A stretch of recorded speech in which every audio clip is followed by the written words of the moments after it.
So for today's nutrition, because I've received a lot of calls about nitrogen, that's what I'm going to focus on. I think Kevin's actually going to give a little bit more about some other nutrients as well, but I want to focus on nitrogen. There's been a lot of questions about dialing back on it, so that's why I wanted to give you some of this information. Nitrogen is actually the backbone of the amino acids, and as such, it is a building block for compounds such as proteins and chlorophyll, and that's kind of important. And you can tell if you don't have enough nitrogen, everybody knows that your leaves yellow a little bit, and that's because it's not making that chlorophyll that it needs. So nitrogen deficient vines are often characterized by reduced vigor, crop yield, and photosynthesis, so that light green leaves. And excessive nitrogen can cause overly vigorous shoot growth that results in shaded fruit buds and reduced yields. I hope I don't have any spelling mistakes in here as I move forward.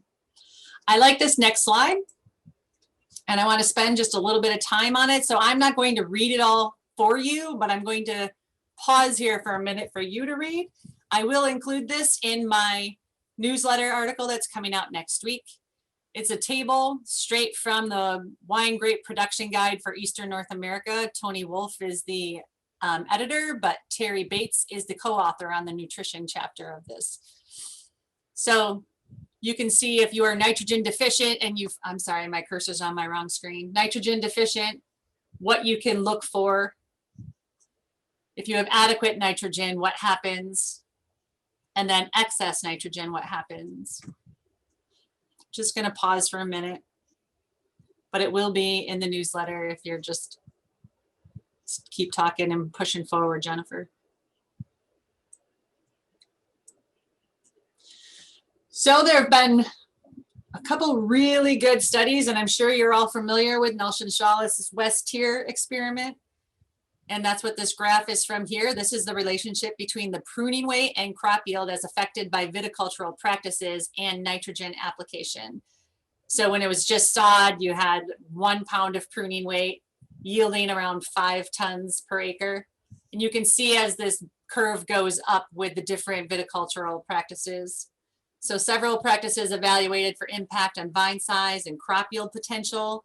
And vines with a higher nutrient and water uptake had increased vine size, pruning weight, and yield potential. That all goes back to the nitrogen as well. So evaluation of Concord needs. They did an experiment where they added 50 pounds, 0 pounds, or 100 pounds of actual nitrogen. And that's what this graph here shows you. Oh, did it not show up? Oh, it's right here. Here's a legend, sorry. So all the red dots are the 0 pounds of nitrogen. These are all actual added. The triangles are 50 and the squares are 100. So vines in the Lake Erie region typically have less than 3 pounds of pruning weight and an average of less than 8 tons per acre. And they concluded that a healthy Concord vine required somewhere between 0 and 50 pounds of nitrogen per acre, but to increase and maintain vine growth and crop yield. I'm not sure if it was this one or the next one coming up, but they also noticed that adding 100 pounds didn't do anything. Oh, it's the next one. This is the Betts nitrogen trial. Hi, Bob. I know you're on this call. That he did for over 7 consecutive years. Terry Bates did with the Betts collaborators. Thank you.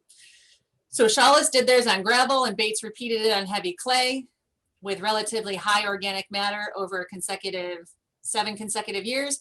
These bars that you can see over here, this is 0 nitrogen, this is 50 pounds of nitrogen and 100 pounds of nitrogen. And you can see there's relatively 0 difference between the 50 and 100. This is huge to me. And I'll get into it a little bit later because what happens to that extra nitrogen? Where does that all go? It just leaches off or runs off and goes into our waterways and causes havoc and all sorts of trophic cascades through biotic food webs. And so don't put 100 on because you don't need it. So they concluded that soils with high organic matter release more nitrogen and thus vines needed less supplemental nitrogen. We're going to talk a little bit about that coming up soon. Researchers, oh, this is fun. So there's a certain, it's called 15. You can label it, it's an isotope. You can label nitrogen and then you can actually track it. So there have been a bunch of different research that has gone on, not just in Concords. There's been Concords that were young, Concords that were old. There's been Chenin Blanc. There's been Thompson Seedless. And this is all sort of important as I go on because they all have the same type of trends. So researchers use this 15 labeled nutrients to discern between stored and nitrogen fertilizer amendments in the soil and to track when the growth uses stored or soil nutrient uptake. You have to actually destructively harvest the vines to do that, and then they analyze the total nutrient content of each vine part and the efficiency of the vine uptake of the labeled 15 isotope that was located in each of the vine structures throughout the growing season. And it's really cool to see when the vine doesn't use it, when it takes it up. So these studies have provided a framework of determining that nutrients are taken up from the soil and have evolved to include timing of applications and uptake efficiency. Different seasonal growth, carbohydrate, and nutrient patterns have been studied in different varieties at different vine ages, in different climates, in different soils, and under different growing conditions. And I can get anybody who wants to read these articles, albeit sometimes they put you to sleep. Sorry, scientific literature is not the most invigorating reads. But I can certainly share them with you if you're interested in reading them. But the patterns of the grapevine growth generally remain constant. The growing season begins with bud swell. This is all not new to you. Bud break, rapid shoot growth, bloom, and fruit set and berry development are super important as we get further on in this presentation. Veraison, harvest, leaf fall, wood maturation, and dormancy. And even Dr. Leiling Chang and Dr. Bates investigated the ability of Concord vines to take up nitrogen, as well as their annual nitrogen demand. And that's with a big dig study that came up. And it found that only 24%, which is 24 pounds for every 100 pounds of actual nitrogen applied, 24 pounds for every 100, applied, of 50 applied pounds of nitrogen was incorporated into the vines. So he was just, they did 50, but 24% of that, of 50, was actually taken up into the vines. So the nitrogen appeared to be mainly partitioned among woody tissues, 32 to 33%, leaves and shoot tips were 25 to 27%, and clusters were 32 to 34% at harvest. Based on nutrient uptake and redistribution patterns of nitrogen, phosphorus, and potassium, it is implicit that if fertilizer supplements are needed, they should be applied before bloom, but not before bud break. And I think I'm pretty sure I show some graphs coming up here on that. This is because they tracked it. They destructively harvested them at different points in the growing season and tracked that isotope. If you put it on at bud break, it may not be absorbed as readily as later in the season because the grapevines may not have strong demand for soil-derived nitrogen at that time. So basically the vine is working off its reserves from the prior year of nitrogen at that time, just before bud break. It doesn't need soil applied nitrogen. That nitrogen will basically just run off, maybe lost from the root zone before significant uptake occurs at bloom. Jen, one question came in with that when they were tracking the nitrogen. Yes. Do you know what the uptake efficiency was at different times based on the application? So that's a good question. The uptake efficiency was, I'll have to let you know later with that. I can tell you that younger vines, it was less uptake. And this was the most uptake was between 2 weeks before bloom, which is why we always say in our crop updates and newsletters, 2 weeks before bloom. It's hard for me to talk today. I was up late making this, just so you know. Up to 4 weeks post. And that's the time when there's the most rapid shoot growth and fruit development. That's when it's pulling soil-derived nitrogen. I don't know the efficiency rates that there were for each particular growth period, but it is something I can look into because I'm pretty sure it would have to be there. So I will look into that and let you guys know in a crop update. Kevin, can you remind me, because I can't write it down while I'm doing this. So I don't know if I read this, so I'm sorry, I'll just read it again. Uptake and utilization of soil applied nitrogen was slow during the period of bud break to bloom compared to the period of fruit set to veraison. So these studies on how nutrients are partitioned and redistributed throughout the plant, throughout the growing season, are critical to the development of sound nutrient management practices to reduce nutrient runoff through erosion and leaching out of the soil profile, and also put money in your pocket. If you're dumping all your nitrogen on when the plant doesn't need it, it's just running off and leaching out. So another study conducted by Bates, this is where he did, and Kevin, I can show that graph unless you wrote it down, for Bates's all of the nutrients when you're ready. He destructively harvested 3-year-old Concord vines at 8 different phenological stages. It added a level of nutrient concentrations in the whole vine and its parts at 8 different times in the growing season. And this is throughout the growing season. You can see, and you can all sort of take a guess at what these stages are. So we're going to say right around between here would be bloom. Track the lines. If you're looking at this first line here, which is, sorry, Larry needs to get back in, fine roots. This is where they're dormant, starting to wake up. There's not a lot of fine roots there, and then they spike up. That's because they are reaching out and getting nitrogen from the soil and growing. If you track the below ground perennial, you can see, oops, sorry, that they are really high because that's all the stored nitrogen from the year prior.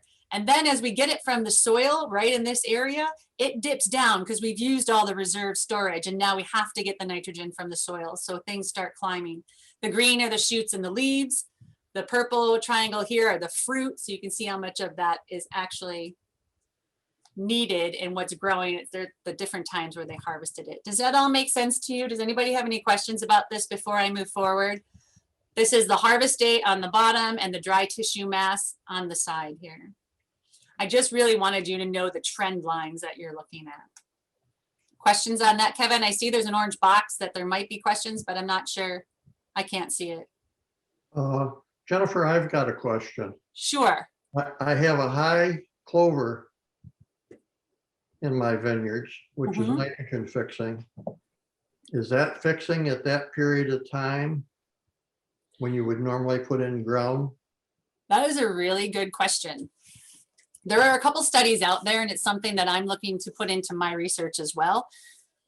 It is grabbing nitrogen and it's mining it from the soil. And it's, if there's enough in the soil for something to fix nitrogen, it is really expensive for a plant to do. So if there's nitrogen already available, it'll take that, if that makes sense.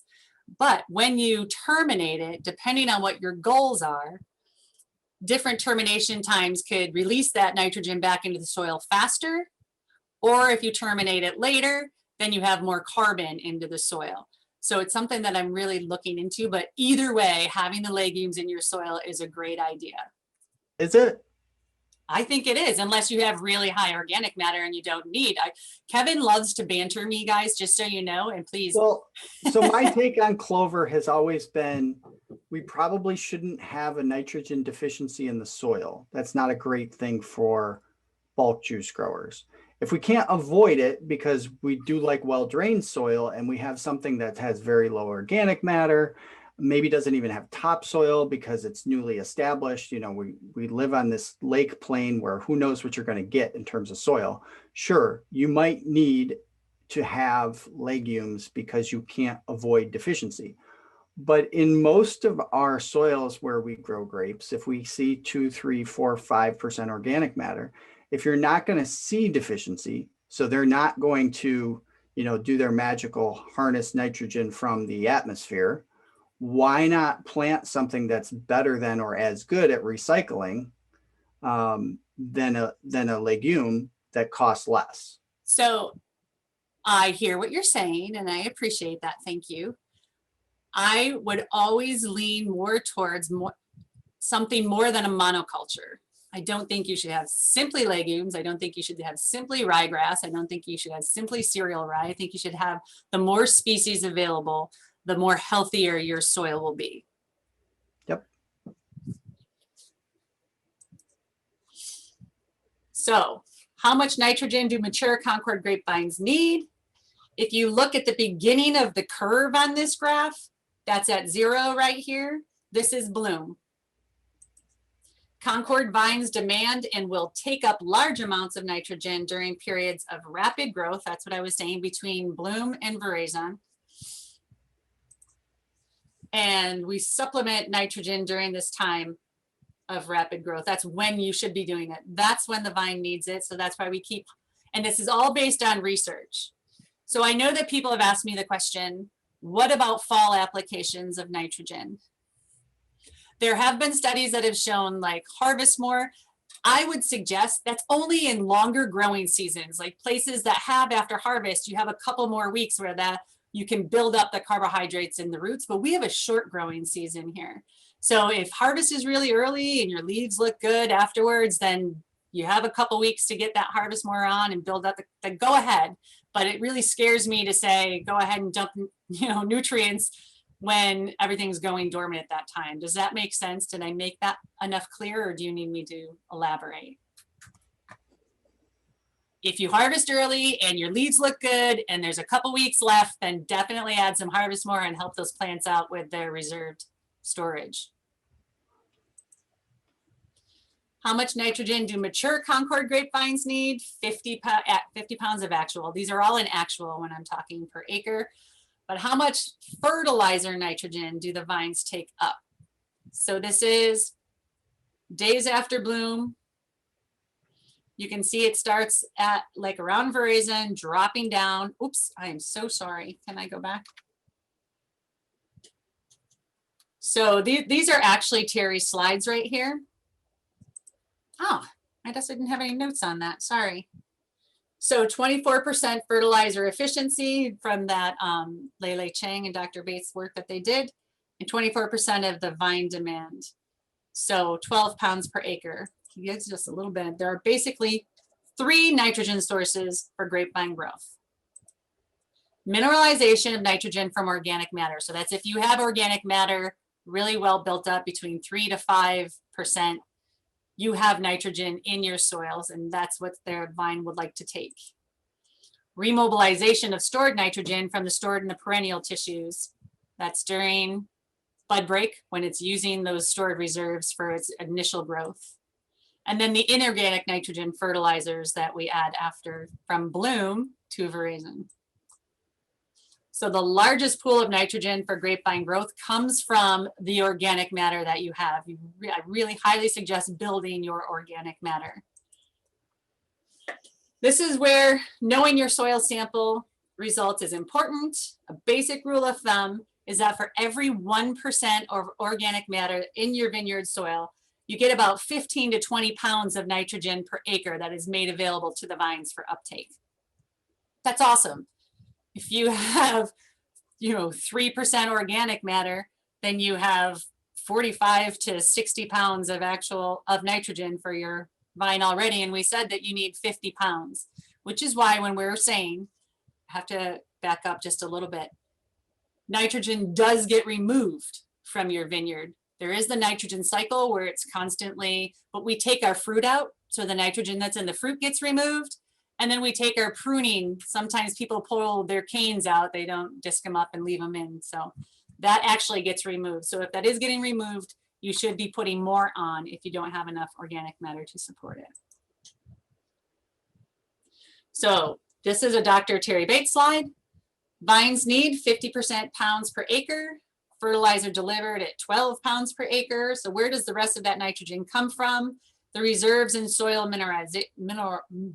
easy for me to say, mineralization, 38 pounds per acre. And there are 20 pounds for every 1% of organic matter. So at the Vineyard Lab, if we have 2% organic matter, that's 40 pounds per acre. Then we need 2 pounds per acre extra in nitrogen. Just a little chart here that basically reiterates what I've been saying. I think these are sort of my take-home slides, but I don't quite remember. It was midnight. Vineyard uptake of fertilizer nitrogen may be enhanced by applying nitrogen between bloom and up to 6 weeks post-bloom rather than at bud break. Based on soil and tissue samples, if more than 50 pounds of nitrogen are recommended, then a split application at 2 before bloom and 4 weeks after would be recommended.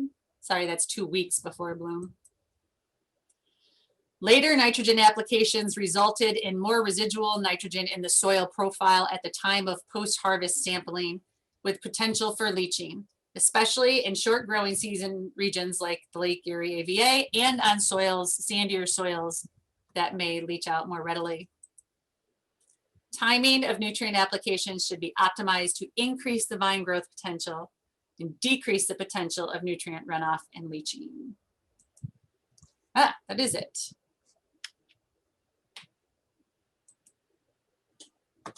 Does anybody have any questions? I know that was a whole bunch thrown at you, but I wanted to make sure you had something on nitrogen.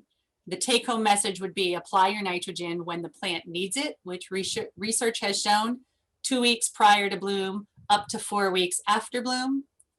If you do require, because of your soil sampling and tissue sampling, that you need more than 50 pounds or 50 pounds per acre, split that application. And if you wanted to decrease your nitrogen because you had frost damage and you have a high organic matter, 1 year is not going to make or break the vine.